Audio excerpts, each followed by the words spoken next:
Minha oração é para que você esteja muito bem, em Cristo Jesus. Que friozinho gostoso, hein?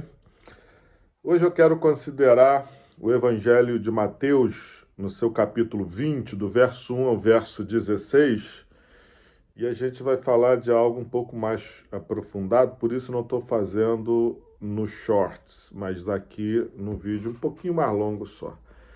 Jesus aqui ele traz uma parábola onde um dono de uma vinha ele sai para contratar trabalhadores e ele começa a contratar de 9 da manhã até as 5 horas da tarde. Então ele contrata pessoas 9 da manhã e há pessoas que ele contrata 5, dá a entender que encerra às 6 da tarde, e considerando uma carga horária de 8 horas de trabalho, e ele combina um denário, que era um dia de salário braçal, com cada um. E quando chega no final do dia, ele começa a pagar, pede o seu tesoureiro para pagar aqueles que chegaram por último. E quem trabalhou só uma hora ganha um denário. De tal forma que isso gerou uma expectativa, e aqueles que começaram 9 horas, sobretudo, pensaram que ia receber bem mais. Só que receberam também um denário. Aí um homem diz assim para o Senhor: olha, isso é injusto. Nós trabalhamos bem mais e vamos receber o mesmo que aqueles que trabalharam apenas uma hora. E o senhor da vinha diz assim: meu amigo, eu combinei com você o quê? Não foi um denário? Está aqui o seu dinheiro. Se eu quero pagar o mesmo para aqueles que trabalharam uma hora apenas, o dinheiro é meu, eu faço o que eu quero. Se eu quero fazer essa bondade, não se intrometa. E aí a gente tem o verso 16 desse capítulo 20 de Mateus, quando Jesus diz: assim, os últimos serão os primeiros e os primeiros serão os últimos. Na quarta-feira, no Mais de Deus, eu até usei um texto também que termina com essa questão aqui, que é difícil de entender para muitos. O que significa isso? Aqui na parábola fica mais fácil de entender. Aqueles que trabalharam apenas uma hora foram os primeiros a receber, e receberam tanto quanto aqueles que também trabalharam 8 horas de trabalho e que foram os últimos a receber.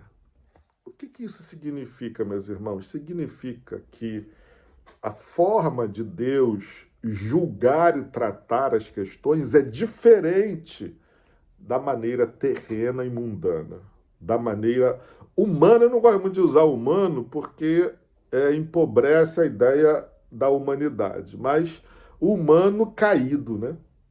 Porque a nossa justiça ela é falha.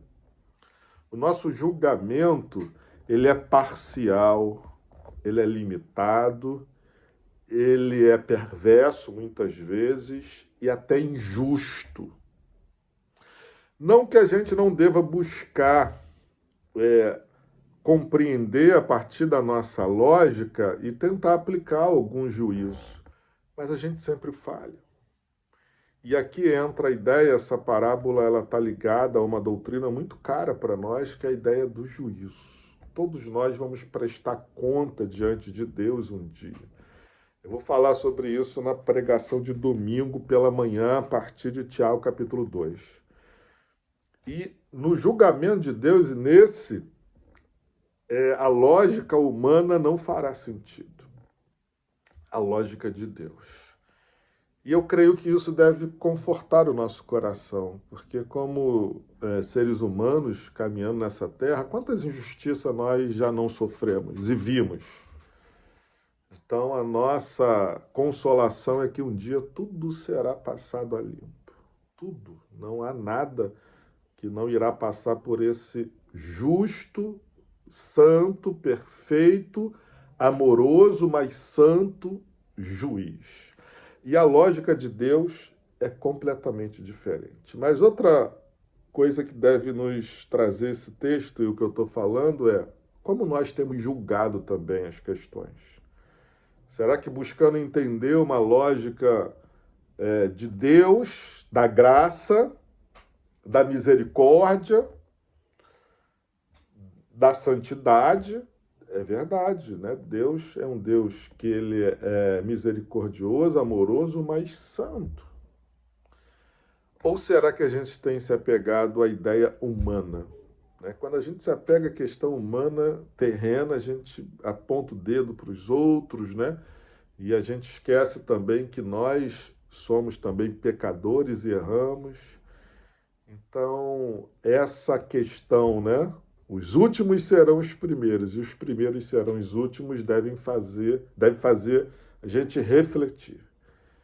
A justiça perfeita, ela é completamente diferente da lógica humana e muitas vezes de como a gente entende o que é justo e correto. Por isso, precisamos aprender com Jesus e com o seu evangelho, a fim de que andemos na justiça de Deus.